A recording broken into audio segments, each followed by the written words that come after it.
महाराज कोणचं गाव? आम्ही संभाजीनगर. नाव काय तुमचं? आमचं नाव कैलास महाराज आंबोरी पेंडगाव. हां.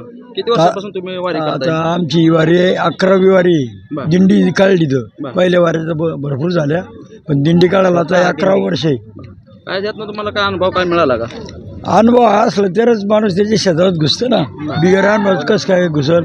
अनुभव आला त्याच्यामुळेच आम्ही या क्षेत्रामध्ये घुसलो आणि असं वाटलं की बा आपण लोकांची सेवा केली पाहिजे, म्हणून या सेवेसाठी ही दिंडीचं प्रस्थान केलं आम्ही आणि ही दिंडी काढली स्वतः असं. किती लोक आहेत तुमचे? आमचे आता 100-125 लोक आहे. आळंदीपासून पायवारी यावर्षी नाही केली, कारण यावर्षी आळंदी बंद असल्यामुळं पुण्यापासून चालू केली आम्ही. सर्वच बंदच होती आळंदी, म्हणून आम्ही पुण्यापासून ही वारी चालू केली पायी. नमस्कार महाराज. नमस्कार. काय नाव तुमचं? माझं नाव संजय नारायण वानखेडे. कोणचं गाव? आमचं नाव चारनेर. किती वर्षापासून तुम्ही वारी आणि माझं पहिलंच वर्ष आहे. म्हणजे पाय दिंडी वारी आहे? पाय दिंडीवारी पहिलंच वर्ष आहे. पाय दिंडीवारी काय तुम्हाला म्हणजे यातनं काय अनुभव काय? अनुभव तर पहिल्यापासून असे छोटे मोठे भजन म्हणजे वारकरी आहेच, पण आता अनुभव घ्यायचा हरकाचा सोहळा आहे हा.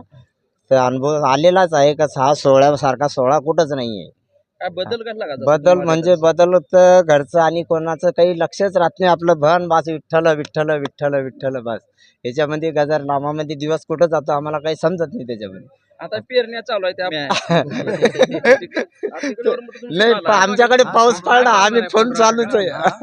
काय मागणार? ते काय विठ्ठलाकडे बस एवढं. हा पाऊस झाला, पेरण्या चालू आहे. हा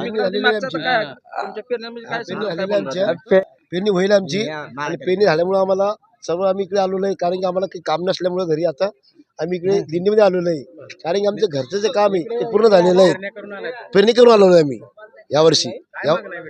त्याला काही मागणी फक्त आम्हाला हेच म्हणणे की आम्ही दरवर्षी आम्हाला वारीला बोलवायचं पाहिजे. ठरलं आम्हाला दरवर्षी त्याला सत्तेसाठी काहीच मागणी नाही, फक्त आमचं दरवर्षी तुमच्या वारीला यायला पाहिजे बा तुमच्यासाठी, आमचं काही नाही.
गाडी